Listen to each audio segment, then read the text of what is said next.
membuat video laporan percobaan uji makanan, karbohidrat, lemak, dan protein. Perkenalkan, nama saya Muhammad Rizky. Nama saya Ala. Nama saya Yazid. Nama saya Asna. Nama saya Viola. Nama saya Serial. Nama saya Rizka. Selamat menyaksikan. Pengertian, karbohidrat, lemak, dan protein merupakan makronutrien yang sama-sama berfungsi sebagai sumber energi. Makronutrien adalah nutrisi tubuh yang dibutuhkan dalam jumlah besar agar dapat memberikan energi secara langsung. Karbohidrat dan protein mengandung 4 kalori tiap gramnya, sedangkan lemak 9 kalori per gram. Rata-rata pria dewasa membutuhkan 2.500 kalori sehari, sedangkan wanita dewasa sekitar 2.000 kalori per hari. Tujuan dari percobaan ini adalah untuk mengetahui kandungan karbohidrat, lemak, dan protein dalam bahan makanan. Alat dan bahan yang perlu disiapkan: wadah, sendok, gula, roti, nasi, betadin atau lugol.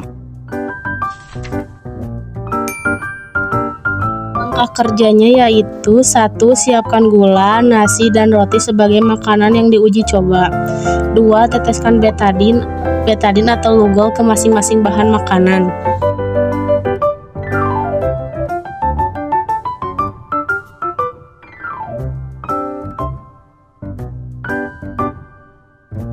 Lalu aduk hingga tercampur rata.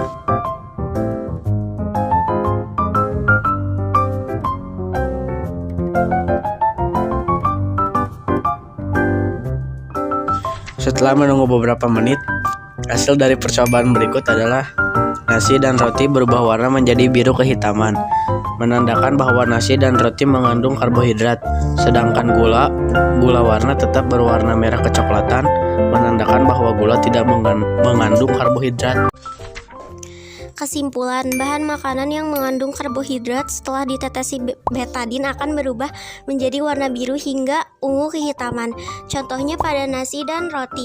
Sedangkan pada bahan makanan yang tidak mengandung karbohidrat tidak berubah warna atau warna tetap merah kecoklatan. Hal itu terjadi karena adanya reaksi antara amilum dan iodin yang menghasilkan warna biru kehitaman. Alat dan bahan yang perlu disiapkan untuk uji lemak yaitu wadah, mentega, kemiri, susu, dan kertas buram. Langkah kerjanya: 1. Siapkan mentega, kemiri, susu sebagai makanan yang diuji coba. 2. Usapkan bahan makanan ke kertas buram dengan cara menggosok bahan makanan ke kertas.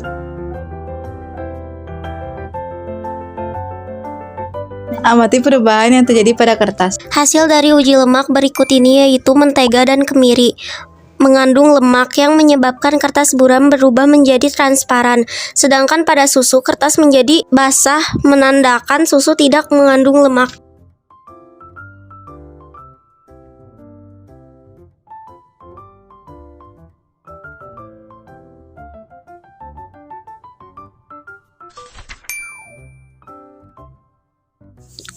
Kesimpulan, bahan makanan yang mengandung lemak dapat diidentifikasi dengan menggunakan kertas buram.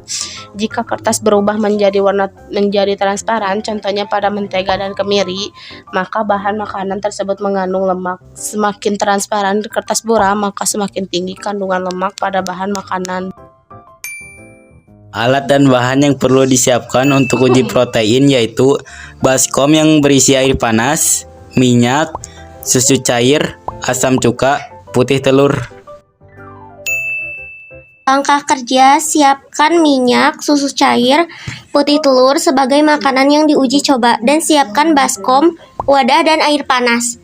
Masukkan wadah yang berisi bahan makanan ke dalam baskom yang berisi air panas.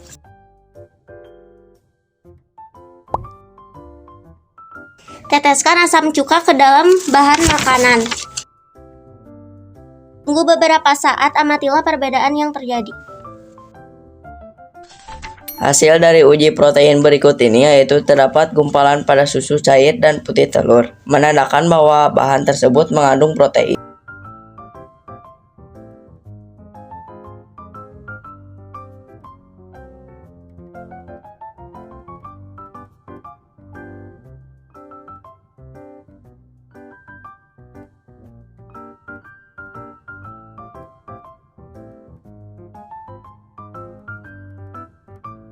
Pada minyak tidak dapat gumpalan menandakan minyak tidak mengandung protein.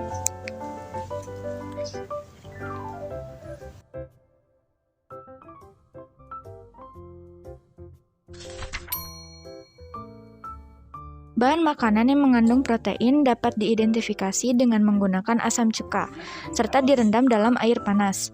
Bahan makanan yang mengandung protein akan terdapat gumpalan atau mengalami koagulasi.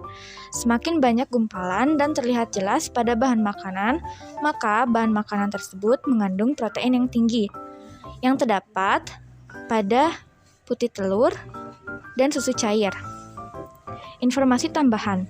Penambahan asam asetat pada bahan makanan yang telah dipanaskan berarti menambahkan konsentrasi dari ion H+ yang kemudian akan terdapat reaksi pada muatan negatif protein.